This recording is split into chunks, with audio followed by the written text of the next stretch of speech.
Сәлеметсіздер ме, құрметті оқушылар, бүгінгі кейбір сабағымызды бастайық. Отыра берсеңіздер болды. Кейбір сабағымыз буллингқа қарсы, яғни қоғамдағы әлімжеттік көрсетуге қарсы. Яғни келесі. Жалпы балалар буллинг дегеніміз не? Буллинг деген адамды босылау атты. Ақша сұрау, сен осындай алып келді деп осылай. Жақсы. Қазір кейбір бағдарламасы бойынша мен буллинг дегеннің жалпы түрлерін айтып өтеміз. Ол сабақтың ортасында мен сіздерге түсіндіріп айтамын. Келесі, ағарай.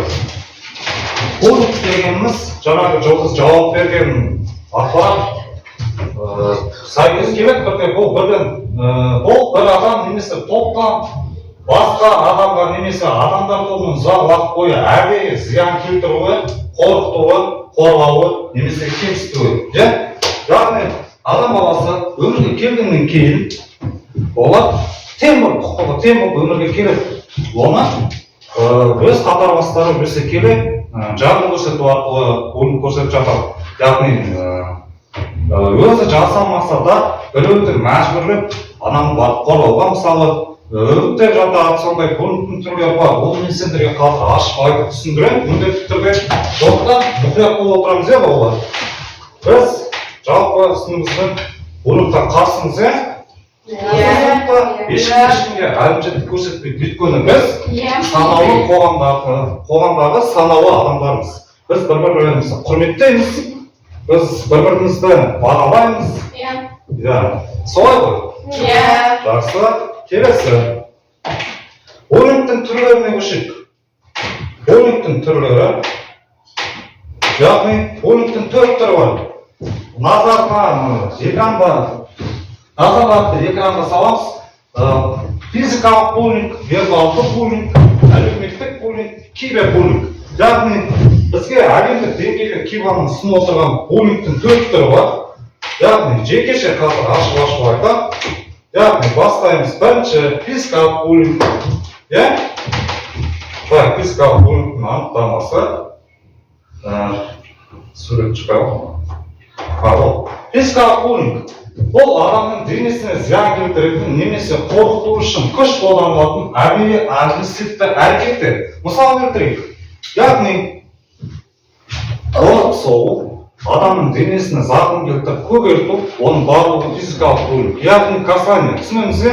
Қол тигізу, оның барлығы физикалық буллингқа жатады. Мына тұрған сурет, соған бір дәлел. Көріп отырғандай, балалар. Келесі жаңағы вербалдық буллингқа ауысамыз.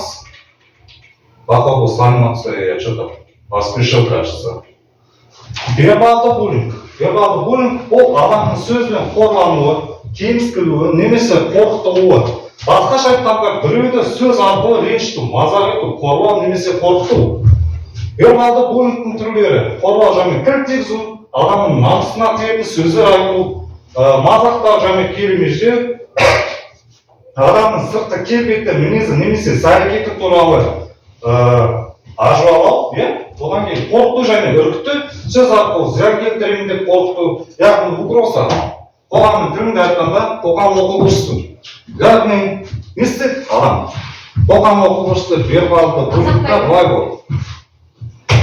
Мысал келтірейік қарапайым өмірдің. Коридорда кетіп бара жатқан бір оқушыға екінші физикалық жағынан да, басқа жағынан да өзін жолдар санайтын, яғни буллинг жасаушы жаңағы бала келеді, әлсіз балаға келіп айтып қояды. Осындай, сен маған ертең 500 теңге алып келесің, болмаса мен сені бір жерге апарып салайын. Бітті. Ол сөзбен қорқыту.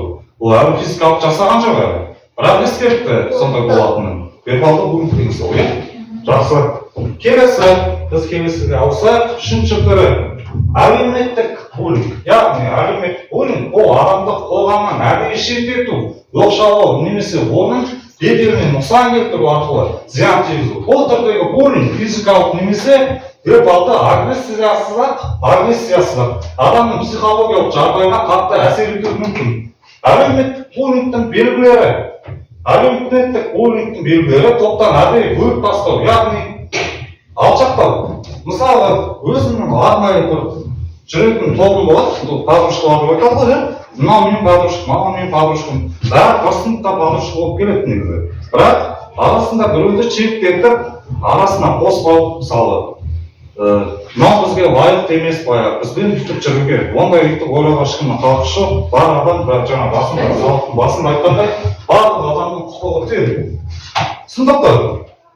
Жақсы, келесі. Кибербуллинг, яғни кибербуллинг ол интернет немесе басқа да сандық технологиялар арқылы адамды қорлау, қорқыту, масқаралау немесе оған қысым көрсету. Ол әлеуметтік желілерде, мессенджерлерде, онлайн ойындарда және басқа да интернет платформаларында орын алуы мүмкін. Яғни кибербуллингтің түрлері қорлау немесе мазақтау, онлайн пікірлерде, чаттарда немесе жеке хабарламаларда адамды кемсіту, оның намысына тию. Келесі, жалған ақпарат тарату, өсек аяқ жалған мәліметтер таратып, беделін түсіру. Одан кейін троллинг, әдейі, қорқыту және бопсалау. Біреуді зиян келтіремін деп, айтқан немен? Жоқ. Дұрыс, біреуді зиян келтіремін деп, үтті және жеке мәліметтерін жариялаймын деп қолданылық жасау. Келесі, троллинг, әдейі арамдату мақсатында адамның ашуын келтіретін немесе ренжітетін пікірлер жазу. Яғни мен сіздерге кибербуллинг туралы жалпылама түсіндірейін. Мысалы, мынандай нәрсе. Физкультура сабағы, қарапайым мысал, араларында мысалы бір баланы кемсіту керек болса, барып не істейді? Киім ауыстырып жатқан кезде телефонға видеоға түсіреді. Одан кейін оны алады да ананы барып көрсетеді деп бүйтіп айтады. Мына видеоны ертеңмен бүкіл мектепке жариялаймын, общий чатқа саламын баяғы. Сен деген мынаны салмасын десе, маған білмеймін қайдан табасың десін теңді алып деп айтады мысалы. Ол деген уже кибербуллинг. Яғни ана балада не пайда болады? Стресс пайда болады. Ана ішкі неме пайда болады, андай жаман. Ойда пайда болады, баяғы егер мына видео тарап кетсе, менің күнім не болмақ деген. Уайым пайда болады, сондықтан бұндай нәрсеге мүлдем жауап бермеуіміз керек. Егер өз қатарластарында біреулер сөйтіп видеоға түсіріп жататын болса, не істеу керек? Яғни дереу іс-әрекет жасап, жаңағы буллингті болдырмауға жол бермеу керек. Келесі, Кива бағдарламасына ауысайық. Яғни Кива бағдарламасы бойынша анықтама. Жалпы Кива деген не балалар? Ол не нәрсе дейміз? Кива деген ол қандай нәрсе? Қайдан келді, қайдан пайда болды? Жалпы мен мектепте жүргеннен кейін естулерім бар шығар. Сондықтан кім айтқысы келеді Кива туралы? Буллингке қарсы жоба. Буллингтің алдын алуға орындалған бағдарлама. Қағаз алып, ұйықтап отыр. Бірінші айтатын адам. Қол көтеріп айтпай ма бірінші адам? Қол көтеру ма? Финляндиядағы мынау деген берген жаттық дейтін алып қайда. Мен соның мамада камера қосып тұр, қасыңды выражаться етіп айтып тұрмын соны. Тіпсесі ғой. Кива дегеніміз, ол Финляндияның білім және мәдени министрлігінің қаржыландыруымен, Түркі университетінің әзірлеуімен, зерттеулермен және ғылыми деректерге негізделген буллингке қарсы жоба. Киваның тиімділігі аумақтық ұлттық формацияланған бағыттағы зерттеулер және дегі түрлі ғылыми зерттеулерден өткен, яғни әлемдегі ең көп зерттелген буллингке қарсы жоба. Жақсы, Балжан үйде дұрыс айтады, Кива бүкіл әлемдік буллингке қарсы жоба, Кива буллингтің алдын алу және оны тоқтату мақсатында Финляндияда әзірленген білім беру бағдарламасы. Ол бағдарлама ғылыми зерттеулерге негізделген және көптеген елдерге тиімділігін дәлелдеген жоба. Бәрімізге түсінікті ғой, яғни бұл арқылы Кива бағдарламасы арқылы, яғни буллингті тоқтату. Бүкіл әлем бойынша Кива бағдарламасын пайдаланып, мақсаттарын пайдаланып, сол арқылы әлімжеттікті тоқтату. Яғни қоғамда адамдарды бір-бірін сыйлауды үйрету. Жастайынан баяғы адамдарды құрметтеуді үйрету. Енді Кива бағдарламасының мақсаты мектептегі буллингті болдырмау. Бірінші. Яғни буллингқа ұшыраған баланы қорғау. Ол екінші. Қатысушылардың барлығына жауапкершілік жүктеу, яғни буллинг организованный группа, мысалы, топтасқан балалардың ортасындағы жаңағы ішін жайып тұрған жауапкершілік жүктеу. Мен жаңа айттым ғой, біреуді қорқыту арқылы біреуді қорқыту арқылы барып ақша сұрау. Мысалы, ортаға екі бала шыға қойыңдар, иә, мысалы келтіріп көрсетіп, екі ұл бала болса, жақсы. Қараңдар бала, мысалы, мына бала ұйымдасқан топтың басшысы деп есептеледі. Мысалы, осы басқарып отыр бәрін. Ал мына бала сол ұйымдасқан топтағы жәбірленуші бұл баланың айтқанынан шыға алмайды. Егер бұл бала оның айтқанынан шығып, оған жоқ деп айтатын болса, яғни бұның талабы орындамайтын болса, бұл оған әлімжеттік көрсетеді. Сондықтан бұл амалсыздан өзі әлімжеттік көрмеуші, соны амалсыздан барып жасайды. Түсіндіңдер ғой? Сондықтан бұл тоже жаңағы вербалға кіреді. Ну, завербовал этого человека, мысалға отырсаңдар, иә? Завербовал, теперь мынау енді оның айтқанынан шыға алмайды қояды. Ал қайда бар дейді? Ол шын айтқанда адамды ит қылуы, ит қылады, мысалы, итке жүгіртсе енді бірдеңке нәрсені жүгіртіп алып келеді ғой, дайындалған. Сол сияқты сен өз құқығыңды білуің керек. Ол өз құқығын тоже білу керек, яғни өз күші мен білімін басқа қоғамдық ортада буллингқа салып асырап пайдаланбау керек. Өйткені неге? Жаңа басында айтқандай, дүниеге келген әрбір адамның құқығы бірдей болады. Сондықтан жаңағы буллингқа жол бермеудің мақсаты сол жаңағы айтқан. Көп рахмет, ұлтағандар. Келесі, оқушыларға эмпатия мен құрмет мәдениетін қалыптастыру. Бұл дегеніміз, яғни жаңа айтқандай бір-бірлерін сыйлау, дұрыстап сөйлесу, жақсы қарым-қатынас орнату.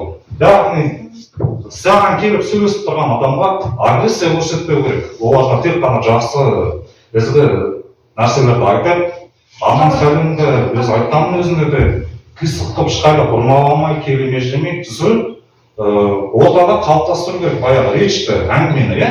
Ауызекі сөйлеу түріндегі қарым-қатынасты тиянақты қоғамға сайып, диалогта тұрған адамға жеткізу деген сөз. Келесі, мектептегі психологиялық қауіпсіз ортаны дамыту.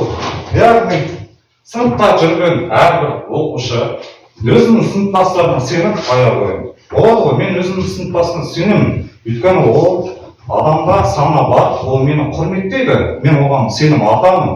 Ол да маған сенім артады деген таза ниетпен ғана жүру керек. Сол арқылы ғана біз буллингқа қарсы тұра аламыз. Солай ғой балалар. Келесі, топтық жұмыс жасаймыз балалар. Сендерге алдарына қазір мен қағаз таратамын. Қағаздарға сұрақ көріпсіздер ғой? Иә балалар.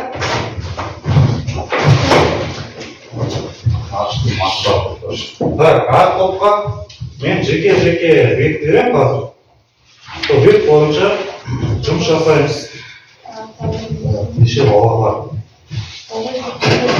Бізде неше бала бар? Неше топқа бар? Так, бір топқа. Топпашыларды сайлап алдыңдар ма араларыңызда? Иә. Топпашын жасап алдыңдар.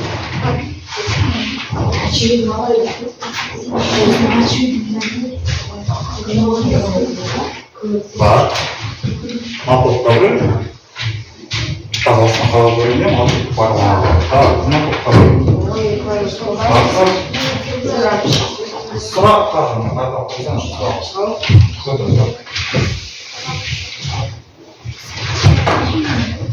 Так, сұрақ тасталады. Буллингтің қандай түрлерін кездестіріп мүмкін екендігін талқылап, оларды топтап жазып, яғни ортаға буллинг дегенді жазамыз домалақтың ортасына. Егер көп орын алады десеңдер, домалақта ортасын бол деп қана қоя салыңдар. Одан кейін жағына стрелка қоясыңдар да, жаңағы осы сұрақтарға жауап бересіңдер.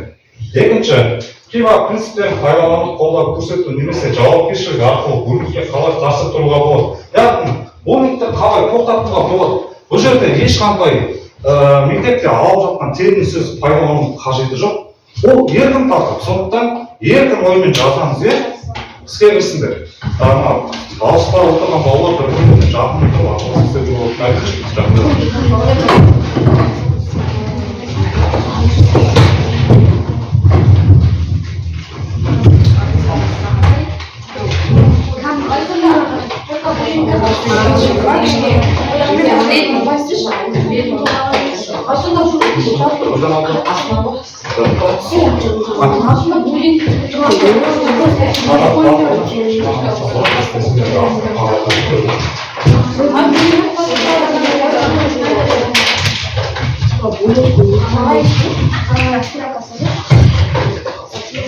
Adam sağ üstüne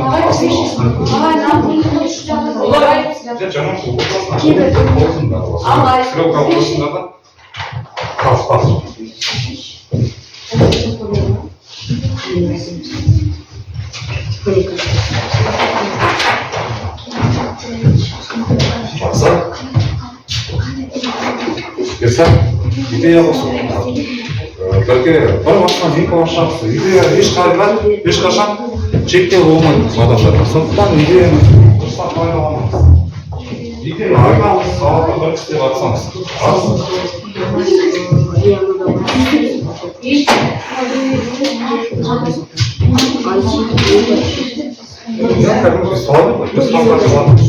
Не обязательно там дома автобус, 4 школы, 5 школы, әртүрлі болсын. Содан кейін осыны ағын тобым деген топ ортаға шығып қойғызыңдар, иә? Ол топтық жұмыс.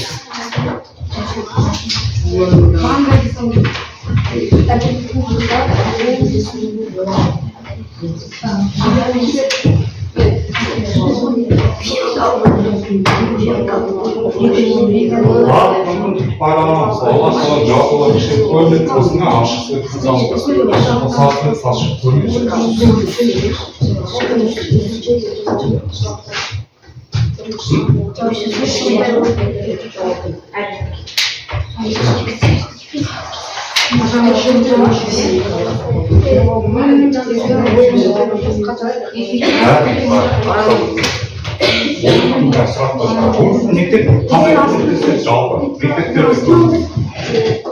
Жалпы негізі дұрыстап саралап қарайтын болсақ, мектепте кибербуллинг аса қатты көп бете қоймасын енді. Өйткені қазір кибербуллингта біреу бірдеңе міндетін болса, қазір бәрінің өз құқығында болуға тырысады. Сондықтан қазіргі яғни осы кезі бір өздерінің саласына яғни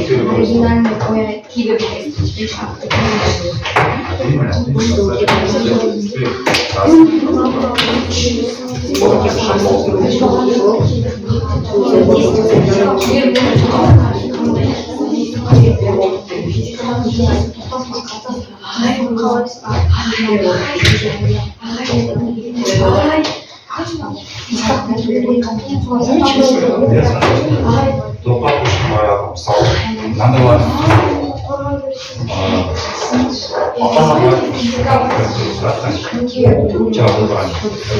одан кейін достарының көбісі яғни басында балаларға келіп жатасың басқасының баласын алып жүріп отыр. Бала естественно жұмыстан екінші орын кезінде это тоже бірақ Мир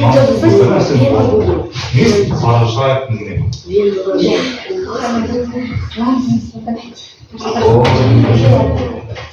Ненависть поражает мир. Ненависть деген жалпы жақтырмай сенің салысы. Айсыға бір дискурсқа бүкіл бас болып ана-жақтан барып. Аналар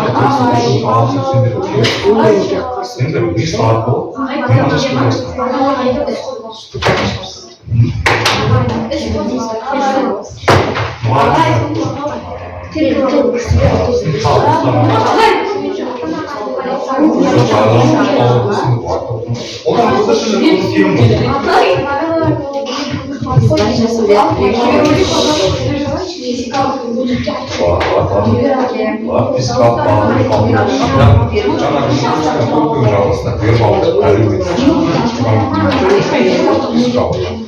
Содан кейін каждый бойынша қалай топтасатын өздерінің құйалары бар. Просто светлый осы ортаға өте маңызды. Ясно?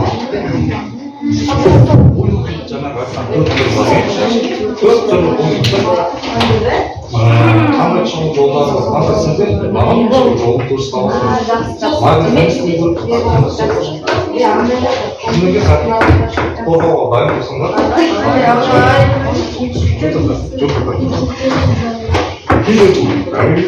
физикалық курс глобальный будет. Я полтора.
өз ойлашы.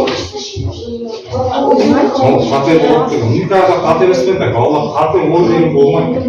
Ойды айту керек. Қате болса біз түзейміз бірге. Біз сол үшін единый класспыз. Әр сабақта біз сол. Қай сабақ?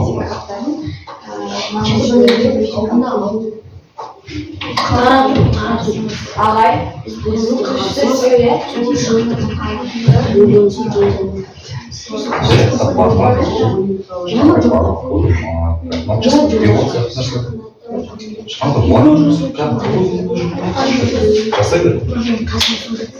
ойында айтпай ешқандай қате деген тема жоқ. Ал қазір физикалық жігіттер соқты екен соқты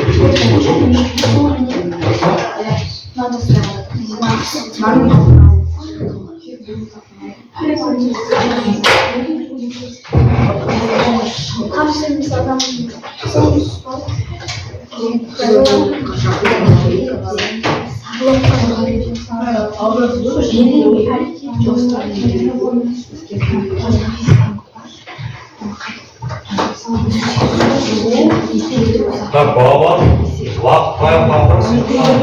Жылдан топтың басшылары шығып қорғап жүріңдер. Бір топтың басшылары кезек-кезек. Сіздерге 1 минут уақыт беремін шығуға.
Ортаға келіңіз.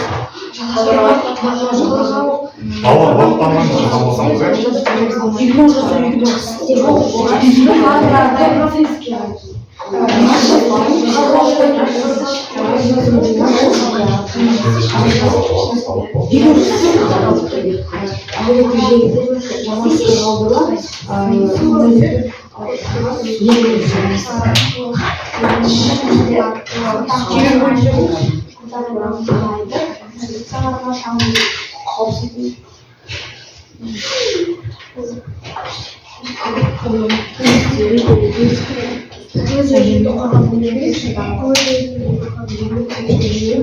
Физикалық өзін қорғап жүрген болсасы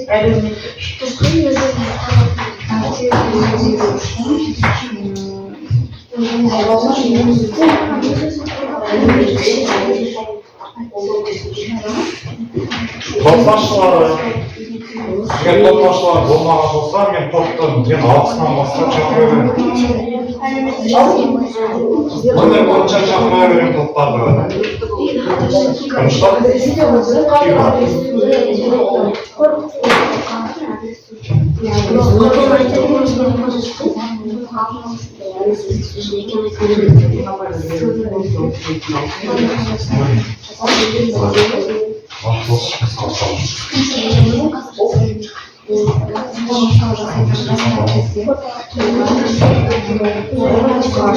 Haydi dayım Allah.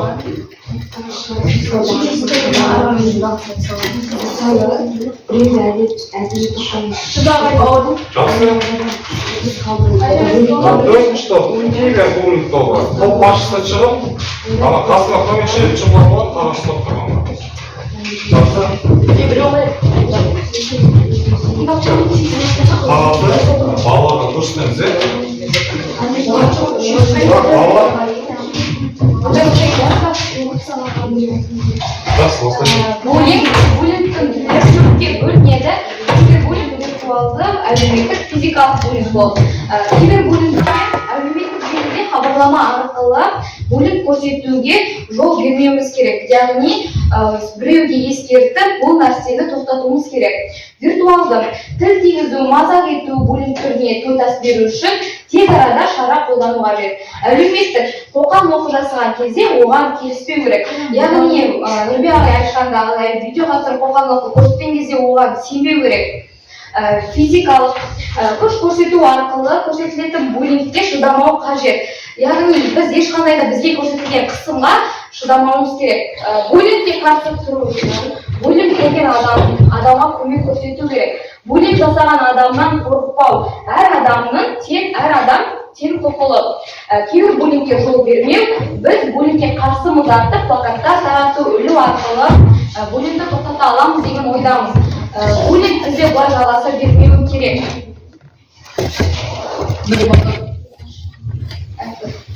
Жақсы, өте тамаша. Келесі топ. Бірінші топ Кива тобы. Жақсы. Кива тобына назар аударамыз, балалар. Осылар топтар өздерінің жаңағы айтылмай қалған нәрселер болса, келесі топтан тыңдап алсын, е, жақсы. Физикалық буллинг. Буллингтің екі түрі бар, бірақ біз екі түрін жаздық. Жақсы. Ол бізде біріншісі физикалық буллинг. Егер сізге физикалық буллинг деген ол адамға күш көрсету, қоғамдық көрсету, адамның үстіне жаралар пайда болады. Және ол адамды қорқытып оған өте өміріне қалатындай травма қалдыруы мүмкін. Жақсы. Ондай болған кезде біз ата-анамызға немесе мұғалімге дереу айту керек. Және олар өздері полицияға шағым береді. Егер ата-анаңа айтқың келмесе, оны сыныбыңдағы балаларыңа да айтуға болады. Мысалы, сыныбыңдағы балалар оны өштесіп барып, оның сазайын шатырға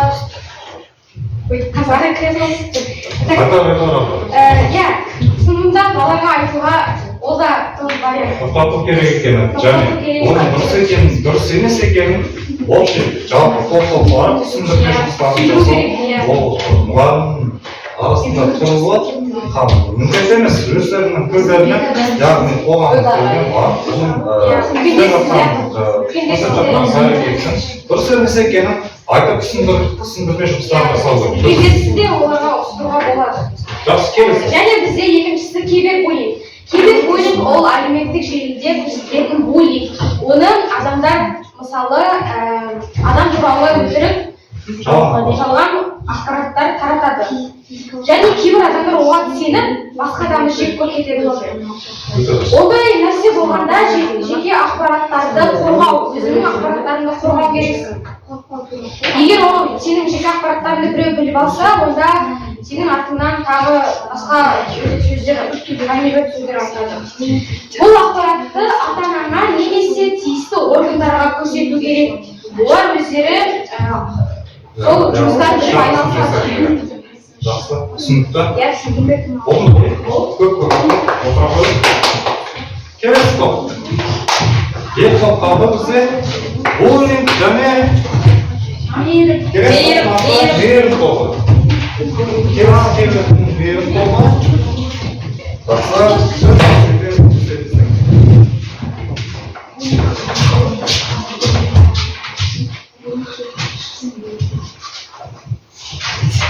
Айта берді ғой.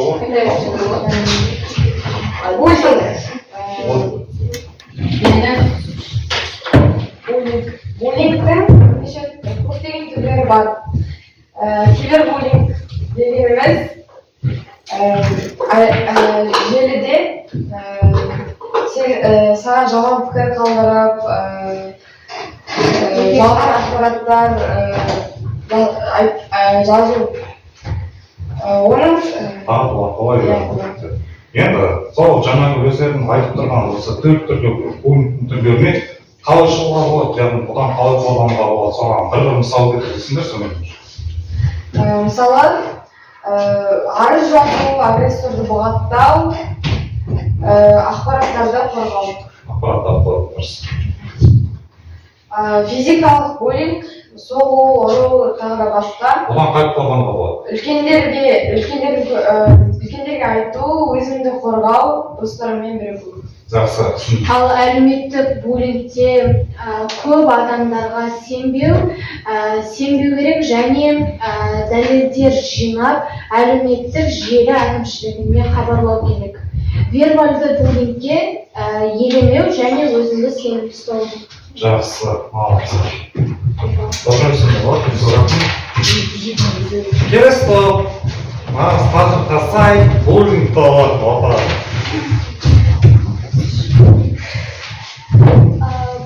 Буллинг бізге төртке бөлінеді. Олар кибербуллинг, әлеуметтік буллинг, вербалды буллинг, физикалық буллинг.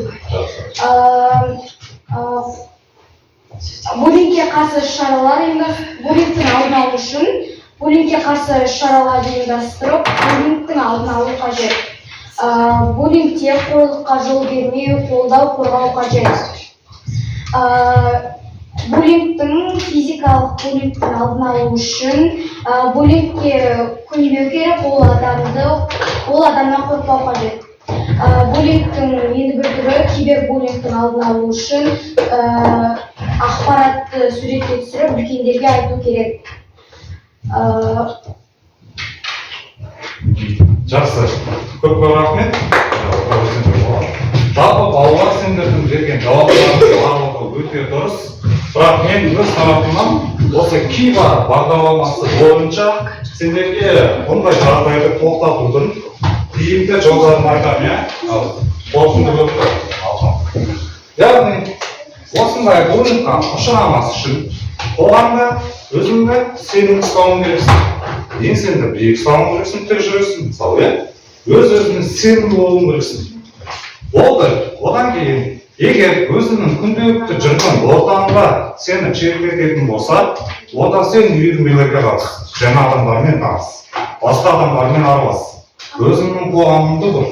Сол арқылы жаңағы өзіңнің бағана алшақтап кеткен қоғамынан жаңа адам болып барасың. Түсінесіңдер ме? Ол жерде сен білімді болу керексің, ол жерде сен үлгілі болу керексің, ол жерде сен адамдармен тіл табыса алатын болу керексің. Әзірше осы екі жаңағы метод жеткілікті деп ойлаймын. Басында бастап көрсеңдер, арғандағы үшінші, төртінші методты современен өздеріне ашып тауып аласыңдар. Яғни ол дегеніміз, сендер басында жаңағы өз-өздеріне сенімділіктен артық мол болып өздеріне сенімді жүргеннен кейін қоғамда үйірмелерге қатысып, адамдармен, жаңа адамдармен танысқаннан кейін уже ауызекі сөйлеу, қарым-қатынас орнату еркін болады сендерде. Сондықтан қай ортаға барсаңдар да жаңағы көп адамдармен араласып үйренгеннен кейін бірден араласып кете аласыңдар. Яғни бұл дегеніміз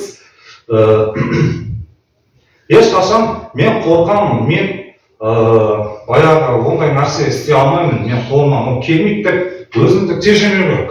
Бірден адам ауыр ашылу керек. Ашу керек өзін. Ашу арқылы жаңа мүмкіндіктерге қол жеткізу керек. Түсінікті ғой, иә? Жақсы.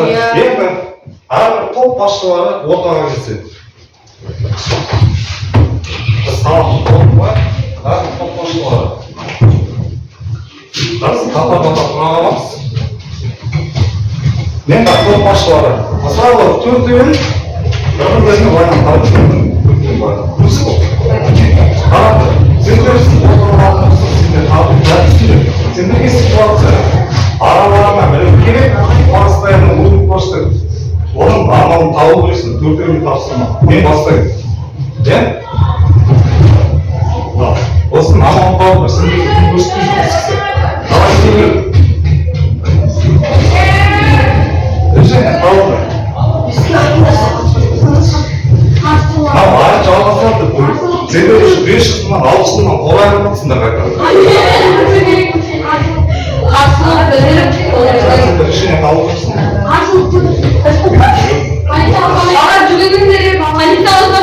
Айтса келгенше сендер жұмысынан уже тауып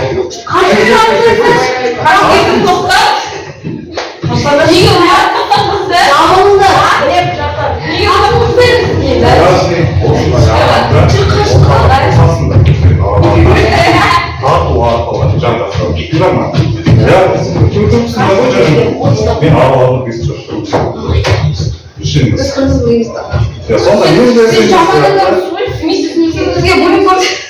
мен қосып жаттым ғой. Мен ортаға тарту арқылы, яғни түсіндірме жұмысын жүргізу арқылы, олай дұрыс емес екенін көрсету арқылы, менің өздері сияқты адамға кәдімгі болды. Решение солдың. Сіз bullying істемей киіп Мен bullying істеп отырмын, bullying істеп отырмын. Мысалы, не істесің? Олардың былай ұстаған күйі, нарық болмастайық, нарық болмастайық. Ағай, ой, будет кофе кушать. Агрессор, сіздің мұндайға құқыңыз жоқ. Агрессор, сіздің бұлай сізге жасауға құқыңыз жоқ. Және де егер де сіз біздің тобымызға енгіңіз келсе, біздің ортамызда мүшеңіз болғыңыз келсе, ақпаптен өзіңіз бізге бұл нәрсені айтуыңыз керек. Мен сіздермен жүргім келеді, мен сіздермен өткім келеді, осылай дамуым керек айтуыңыз керек қой енді. Бұл керек адам оны айтпайды өздеріне келсін. Сіз ең жоқ, жалпы саналы жоқ саналы адам солай жасайды деп қалады. Егер де біз оны мысалы оның мысалы мінезі біздің адамның басында ол бізді құрметтемеген болса, мен мысалы ортадан адам қасына келмейді. Себебі ондай адамдармен қазір мамандар жұмыс жасап, потом барып жақсы ортаға келу керек. Себебі ол мінезі басым болғандықтан, агрессор көп болғандықтан, агрессивный болғандықтан, ол тек жақсы ортаға бұзып кетсе не болады? Сол үшін де бірінші ол өзінің психологиясын жұмыс жасау керек,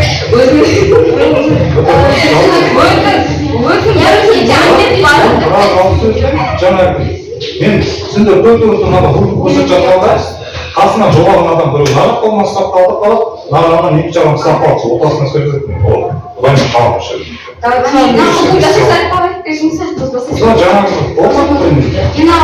Решениесін халық көрсеттім ғой. Сендер алдында біз Кива туралы жай айтқанмен ошол сендермен толық таныс болсыңдар. Жалпы топпен жұмыс істеу арқылы қандай әсер алдыңдар Кива сабағынан, қандай әсер алдыңдар. Соны көріп, екі ауыз сөзбен жылдам жүре алсаңдар.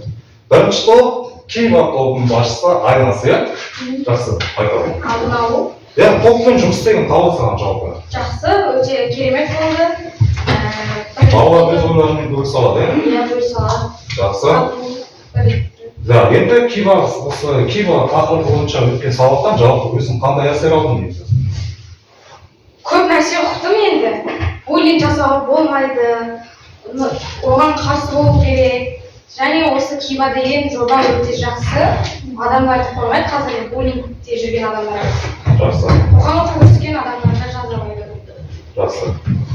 келесі улик тобының басшысы жұлдыз. Біз бұл сабақтан өте көп нәрсені оқыдық. Буллинг туралы, буллингтің түрлерін, кива туралы толық ашып түсіндік. Және де біз топ болып жақсы бірлігіп, қорғап шықтық. Буллингтің алдын тоқтату үшін түрлі әдістерді қолдану қажет. Жақсы. Келесі кибербуллинг тобының басшысы Балжан. Бүгінгі сабақ өте пайдалы болды. Кибербуллинг туралы, басқа да буллинг түрлері арқылы толықтай біле алдық, кива туралы толықтай білдік. Және де топпен жұмыс істеу арқылы әр топ мүшесі өз ойын білдіріп, олардың қаншалықты ұққанын, өз ойларын көрдік, және олар жақсы жұмыс жасады деп ойлаймын. Сондықтан да осы тақырып, осы сабақ маған өте пайдалы болды. Жақсы. Келесі менің тобының басшысы менеджер. Жақсы. Бізге бүгінгі сабақ біздің топ мүшелеріне ұнады. Топтық жұмыс барысында біз әрқайсымыз өз ойларымызды бөлісе алдық және оны қорғап шығып, және кива деген бағдарламамен танысып, буллингтің алдын алу шараларын түсіндік. Жақсы. Тобың туралы не айтасың? Тобым жақсы жұмыс жасады. Әрқайсысы өз ойларын айтып, бәріміз бір топтық жұмысты қорғап шығардық. Жақсы. Өздеріңізге көп рахмет.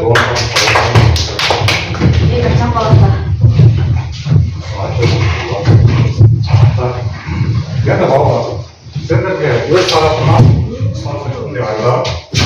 Жалпы киваның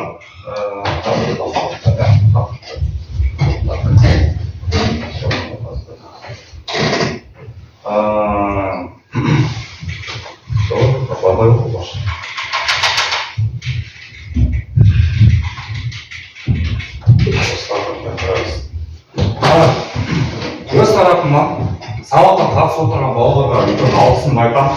Барлықтарыңыз өте тиянақты, жан-жақты оймен бөлісіп, кива осы платформасы, киваның жобасы бойынша жалпы өздерінің түсініктерімен, өз ойларымен жалпы бұндай жаңағы төртке бөлінеді ғой, физикалық, әлеуметтік, вербалды және тағы төртіншісі, сол каждый буллингтің түрінен қандай шығу жолдар бар екенін тиянақтап мықтап айттыңыздар. Мен өте ризамын сіздерге. Жалпы сабақты қорытындылай келе, осы қоғамда сендердің жалпы киваны ұғу арқылы бір-бірлерімен сыйласып, және ары қарай дос, тату-тәтті болып жүре бересіңдер деген ойдамын. Және де қоғамда егер буллингқа ұшырап жатқан жасөспірім өздерінің ата-бас балаларды көріп жатсаңдар, көздеріңді жұма қарамаңдар, атсалысып, тоқтатуға ұмтылыңдар. Яғни буллингқа жол бермеуге тырысыңыздар. Сіздерге көп рахмет. Бүгінгі сабақ осымен аяқталды, иә? Если запись надо уничтожить конкретно, жарать на видео прям было. Правильно установили.